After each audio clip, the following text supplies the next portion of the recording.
जय जय सिया राम। हर हर महादेव। श्री शिवाय नमस्तुभ्यम। आज हमारे हनुमान जी का पवित्र दिवस है। कथा के पहले हम लोग सबसे पहले गणेश की वंदना करेंगे। वक्रतुंड महाकाय सूर्यकोटि समप्रभा निर्विघ्नं कुरु मे देव सर्वकार्येषु सर्वदा। ओम श्री गणेशाय नमः। श्री जानकी वल्लभो विजयते श्री रामचरित मानस बालकांड कथा चल रही है। अभी बड़ा ही मनोरम मोड़ पर आ चुकी है। पार्वती मैया अपर्णा हो चुकी है। कठिन से कठिनतम तपस्या उन्होंने की है। अब इतनी कठिनतम तपस्या के बाद भगवान श्री राम ने भगवान शिव शंकर से एक वर मांगा है कि आप मुझे एक वरदान दीजिए। मैं आपसे मांगना चाहता हूं कुछ, आप दीजिए हमको। तो मांगने वाली वस्तु वो है कि भाई आप पार्वती से विवाह कर लीजिए। पार्वती बिल्कुल पवित्र और नेक है और ये पूरे समाज के लिए बहुत बड़े फायदेमंद होगा। इसलिए इससे प्रार्थना करते हैं कि भाई आप मेरा एक कहा मान लीजिए। तो शिव शंकर बोलते हैं जब आप कह दिए तो कह दिए, नहीं मानने का सवाल ही कहाँ उठता है। तो फिर अब बात आई कि परीक्षा लिए जाए। फिर एक परीक्षा की बात कि पार्वती की परीक्षा अब कौन लेंगे भाई। तो सप्तऋषि लेंगे। तो सप्तऋषि में कौन है? वशिष्ठ है, विश्वामित्र है, अत्रि है, गौतम है, जमदग्नि है, कश्यप है, भारद्वाज। ये 7 ऋषि जो है सप्तऋषि कहलाते हैं। ये भगवान भोले शंकर के पास आए और भोले शंकर ने उन्हें कहा कि आप जाइए तो फिर से पार्वती की परीक्षा लीजिए। तो ये चलते हैं परीक्षा के लिए।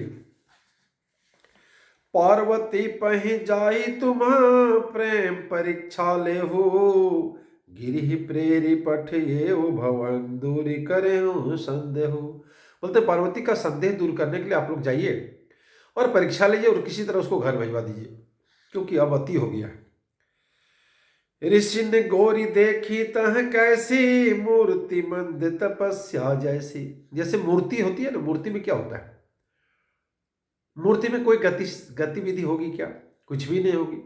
तो ठीक मूर्तिवत, जैसे मूर्ति होता है, मूर्तिवत तपस्या करते हुए देखे किन सप्तऋषियों ने पार्वती को देखा। बोले मुनि सुनु शैल कुमारी करहु कवन कारण तपु भारी।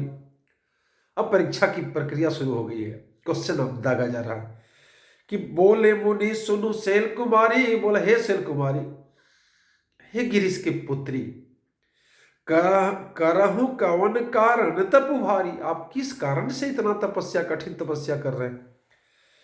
के ही अवराध हूं का तुम चाहो हम सन सत्य मर्मो किन कहो। के ही अवराध हूं का तुम चाहो, किसकी तुम आराधना करते हो, क्या चाहते हो? हम सन सत्य मर्म किन जगहो, हमसे अपना सच्चा भेद क्यों नहीं कहती? क्यों आप इतनी कठिन तपस्या कर रही हैं? पार्वती ने कहा, कहत बचन मनु अति सकुचाई हंसी हूँ सुनी हमारी जड़ताई। बोलता हम तो कह देंगे कि क्यों तपस्या कर रहे हैं, लेकिन हमारी मूर्खता पर लोग हंसेंगे, क्योंकि हमने कुछ ऐसा मैंने इसके लिए तपस्या कर दिया है जो संभव शायद नहीं है। कहत बचन मनु सती सकुचाई हंसी हम सुनी हमारी जड़ताई। बोलता हमारी जड़ताई सुन के लोग हंसेंगे। मनु हठ परान सुने सिखावा चहत बारी पर भीत बनावा। मन ने हठ पकड़ लिया और उपदेश नहीं सुनता। मन को हम समझाते कि मन ऐसा नहीं हो सकता, लेकिन मानने को मन तैयार नहीं है, वो हट कर बैठा है। मनु हठ परान सुने ही सिखावा, वो मेरा सिखावा नहीं सुन रहा है। चाहत बारी पर भीति उठावा, वो पानी पर दीवार उठाना चाहता। बताइए, लोग अगर दीवार उठाएगा तो सारा पानी सुखाना होगा। तो मेरा मन जो है ऐसा बोलता है कि दीवार जो है उठाएंगे पानी पर, असंभव को संभव करना चाहता है। नारद कहा सत्य सोई जाना, बिनु पंख हम चाहे उड़ाना। जो नारद ने हमको कहा उसको मैंने सत्य मान लिया, और बिनु पंखन हम चाहे उड़ाना, और बिना पंख के ही हम उड़ान भरना चाहते हैं। अगर पंख मेरे पास तो है नहीं, लेकिन हमारा मैंने इतना बड़ा ड्रीम, मेरा इतना बड़ा सपना है। देखो मुनि अविवेक हमारा, चाहे सदा शिव ही भर तारा।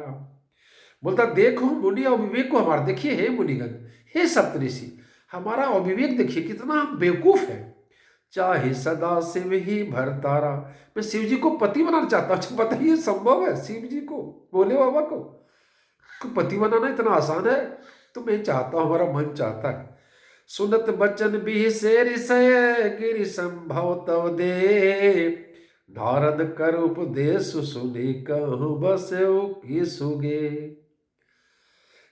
बोलता नारद कर उपदेश सुनी, कहूँ बस की सुगे। नारद का उपदेश सुनकर बताइए, किसी एक उदाहरण दीजिए किसका घर बस गया है। पार्वती जी बात सुनते ही ऋषि लोग हंस पड़े और बोले तुम्हारा शरीर पर्वत से ही उत्पन्न हुआ है। तो देखिए, कहा जाता है कि पर्वत से उत्पन्न होना मतलब मूर्खता का द्योतक है। एक जगह आप देखे होंगे, मैना ने कहा है कि लोग हंसेंगे अगर हम ऐसे वर से विवाह कर देते हैं। लोग कहेंगे कि पर्वत ऐसे ही जड़ होता है। तो ये सप्तऋषियों ने कहा कि आप तो जड़ मैंने पर्वत से पैदा हुई ना, तो आपका ये तो स्वभाव है भाई, इसमें कोई बड़ी बात नहीं है। दक्ष सुतन उपदेशन जाई, तीन फिर भवनु देखा आई। दक्ष सुतन उपदेश जाई, तीन फिर भवनु देखा आई। दक्ष के पुत्रों को इन्होंने उपदेश दिया और एक भी पुत्र फिर घर के लौट के नहीं गए, किसी का घर नहीं बसा। चित्र केतु कर धरु उन धाला, कनक कशिपु का पुनि अस डाला। चित्रकेतु के घर को नारद ने चौपट कर दिया। फिर यही हाल हिरण्यकशिपु का भी हुआ। मैंने चित्रकेतु का भी घर उजड़ा, हिरण्यकशिपु का घर उजड़ा। ये नारद की बात में लग गया। नारद सिख जे सुने ही नर नारी, अवसी हो ही तजु भवन भिखारी। नारद सिख जे सुने ही नर नारी, वह नर नारी जो नारद का उपदेश, नारद का सिखावन को सुनेगा, अवसी हो ही तजु भवन भिखारी, वो घर बार छोड़ के भिखारी बन जाता है। मन कपटी तन सज्जन चिन्हा, आप सरिस सब ही कर किन्हा। मन कपटी तन सज्जन सी जान, नारद की क्या विशेषता है? मन में बड़ा उसका कपट है, और तन सज्जन चिन्हा, ऊपर से देखने से लगेगा बड़ा साधु सन्यासी है, एकदम साध पुरुष है, लेकिन अंदर से बड़ा कपटी है। आप उस सरिस सब ही कर चिन्हा, वो सब सोचते हैं जैसे हम नारायण नारायण कह के घूमते रहता, भटकते रहता, उसका घर द्वार में वही स्थिति सब कुछ कहता है। तेही के बचन मानी बिसहवाहा, तुम चाहू पति सहज उदासा। क्या उस नारद के बात पर सुन के, उसके बात को मान के आप ऐसा पति चाहते हैं जो निर्गुण हो, जो निर्लज हो, जिसको लाज नहीं हो, जो कुबेश हो, जिसका बेसी नहीं हो, कोई वस्त्र सही ढंग से पहना नहीं हो, कपाली हो, नर कपाल हो, अकुल हो, जिसका कोई कुल खानदान नहीं हो, अज्ञे हो, जिसका घर नहीं हो, दिगंबर हो, जो नंगा रहता हो, ब्याली हो, जिसके गले में सर्प की माला हो। क्या ऐसा पति कोई भी चाहेगा? आप क्या कोई भी चाहेगा दुनिया में? बताइए। नारद यही सिखा दिया कि भैया ऐसा पति होगा आपका। कहो कवन खुशु अस बरु पाए, भल भूलिए ठग के बुराए। पंच कहे शिव सती विवाही, पुनि अवडेर ही मार निताही। ऐसे वर को मिलने से कहो तुम्हें क्या होगा? तुम उस ठग नारद के बहकावे में आकर खूब भूली। पहले पंचों के कहने से शिव ने सती से विवाह किया था, परंतु फिर उसे त्याग कर मरवा डाला। तो पंच कहने पर क्या हुआ कि सती के कैसे मृत्यु होगी, आप तो जानती हैं, आप तो पूरी कहानी जानते होंगे। अब सुख सोवत सोचु नहीं, भीख मांगी भव खाही। सहज एकाकिन के भवन, कबहु किनारी खटाई। अब सुख सोवत सोचु नहीं, अब शिव की कोई चिंता नहीं रही, भीख मांगकर खा लेते हैं और सुख से सोते हैं, उनको तो कोई फर्क नहीं है, उनको घर द्वार से कोई मतलब नहीं है। सहज एकाकिन के भवन, कबहु किनारी खटाई। ऐसे स्वभाव ही अकेले रहने वाले के घर में क्या स्त्रियां टिक सकेगी? जिसको घर बार से कोई मतलब ही नहीं है, क्या वो उसके यहाँ स्त्री टिक सकेगी? बताइए आप। अजहु मानहु कहा हमारा, हम तुम कहूँ बरुनीक बिचारा। अजहु मानहु कहा हमारा, बोलता आप हमारा कहा मान लीजिए, हम तुम कहूँ बरुनीक बिचारा, हम लोग आपके लिए सुंदर वर, एकदम नीक वर खोज देंगे। अति सुंदर सुचि सुखद सुशीला, गावहि वेद जासु जस लीला। अति सुंदर, सुचि, पवित्र, सुखद, सुशील, गावहि वेद जासु जस लीला, जिसका लीला वेद गाता है। दूषण रहित सकल गुण राशि, जो दूषण रहित, दोष रहित है, शिव शंकर जैसा दोषी नहीं है। सकल गुण राशि, सभी गुणों को राशि है। श्रीपति पर बैकुंठ निवासी, जो लक्ष्मीपति है यानी विष्णु भगवान, और बैकुंठ में रहते हैं। अस बरु तुम्हें ही मिलाऊ आनी, सुनत बिहसी कह बचन भवानी। बोलता हे भवानी, इस वर को लाके आपसे हम लोग मिला देंगे, सब सेट उठ करा देंगे, आप चिंता मत कीजिए। सुनत बिहसी कह बचन भवानी। भवानी पार्वती मैया हंसने लगी। यह सुनते ही पार्वती को हंसकर बोली, क्या बोली? सत्य कहूँ गिरि भाव तनुहा, हठ न छूट छूटे भरु देहा।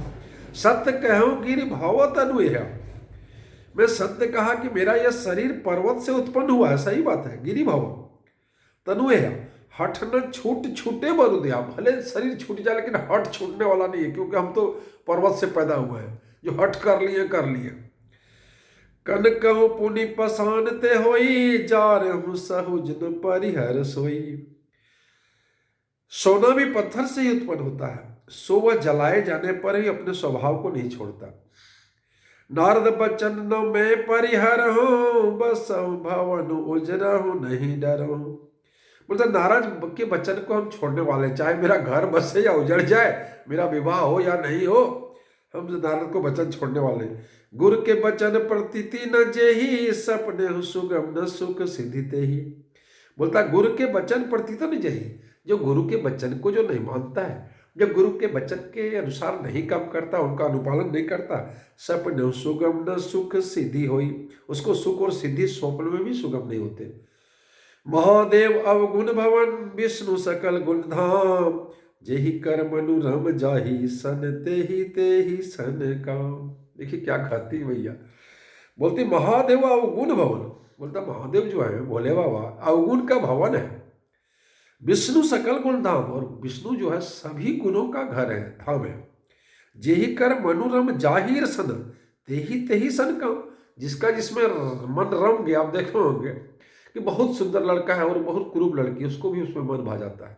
बहुत मतलब क्या बोलते हैं, सुंदर लड़की है और कुरूप लड़का है, मैंने किसी से कौन प्रेम किससे कर बैठेगा भैया, ये संभव नहीं है। इसलिए माना कि महादेव जी अवगुणों के भवन है और विष्णु समस्त गुणों के भान है, पर जिनका मन जिसमें राम गया उसको उसी में काम है। बोलता वही उसके लिए सब कुछ है।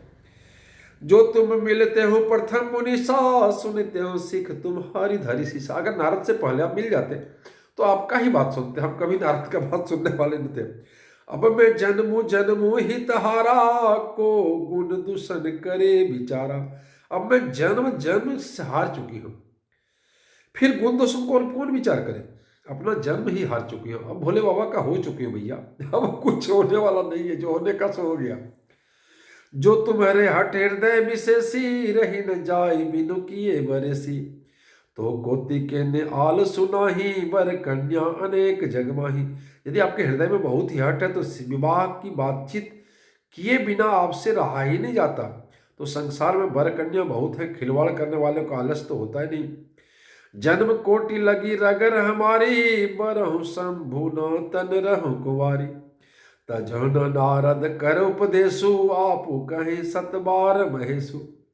देखिए बड़ा अच्छा पार्वती क्या कहती हैं, कहती जन्म कोटि लागी रगर हमारी, मेरा तो करोड़ जन्मों तक यही हट रहेगा। वर्ण शंभु न रहु कुमारी, करोड़ों करोड़ों जन्म तक अगर शंभु नहीं मिलेगा तो कुमारी रह जाएंगे इसी तरह, कभी विवाह करने वाले नहीं है। तजन नारद कर उपदेशु, नारद ने जो कहा है वो कभी आप त्याग नहीं सकते हैं। आप वो कहें 7 बार महेशु, अगर शिव जी आके 100 बार कहें कि आप इस हट को छोड़ दीजिए, नारद के वचन को त्याग दीजिए, तो ये कदापि संभव नहीं है। मैं पापर हूँ कई जगदम्बा, तुम गृह गवनु भयउ विलंबा। मैं पापर हूँ, जगत जननी पार्वती ने फिर कहा, मैं आपके पैरों पड़ती हूँ, आप अपने घर जाइए, बहुत देर हो गई। तुम गृह गवनो भयो विलंबा, देखियो प्रेमो बोले मुनि ज्ञानी, जय जय जय जगदम्बिके भवानी। और मुनि ने जब देखा कि ये प्रेम जो है जन्मों जन्मों का इन्होंने मान चुका है भोले बाबा को, तो उन्होंने कहा कि जय जय जगदम्बिके भवानी। प्रेम देखकर हे जगत जननी, हे भवानी आपकी जय हो। तुम माया भगवान शिवा, सकल जगत पितु मातु, नाय चरण सिर मुनि चले, पुनि पुनि हर सत गातु। आप माया हैं, शिव जी भगवान है, आप दोनों समस्त जगत के माता पिता हैं। मुनि पार्वती जी के चरणों में सिर नवाकर चल दिए, उनके शरीर बार बार पुलकित हो गए। जाय मुनि हिम वंतु पठाए, कर बिनती गिर जही गृह लाए। बहुरी ऋषिप्त ऋषि शिव पै जाई, कथा उमा के सुनी सुनाई। कथा उमा के सकल सुनाई। मुनियों ने जाकर हिमवान को पार्वती जी के पास भेजा और वो एक विनती करके उनको घर ले आए। फिर सप्तऋषियों ने शिव जी के पास जाकर उनको पार्वती जी की सारी कथाएं सुनाई। भय मगन शिव सुनत स्नेहा, हर सि सप्तऋषि गौने गेहा। मनु थीर करी तब शंभु सुजाना, लगे करण रघुनायक ध्याना। देखिए, भय गगन मगन शिव सुनत स्नेहा, पार्वती जी के प्रेम सुनते ही शिव जी मग्न हो गए। हर सि सप्तऋषि गौने ज्ञान, सप्तऋषि हंस के अपने अपने घर चले गए। मनु थीर करी तब शंभु सुजाना, तब भोले बाबा ने अपने मन को स्थिर किया। लगे करण रघुनायक ध्यान, और प्रभु श्री राम का ध्यान करने लगे। तो इस प्रकार जो है क्या हुआ कि पार्वती जी को जरा सा भी सप्तऋषि डिगा नहीं सके। उनके जो अडिग जो लक्ष्य था, जहां वो जाना चाहती थी, जन्मों जन्मों तक जिसको मान चुकी थी पति, फिर वहां से विचलित होने का सवाल ही नहीं उठता था। तो इस प्रकार सप्तऋषि पार्वती जी को अपना घर भिजवा के फिर भगवान भोले शंकर के पास आए और यहाँ से फिर अपना अपना घर चले गए। भोले बाबा ध्यान में रह गए और प्रभु श्री राम का भजन करने लगे। सीताराम सीताराम गौरी शंकर राधे श्याम, सीताराम सीताराम गौरी शंकर राधे श्याम, सीताराम सीताराम गौरी शंकर राधे।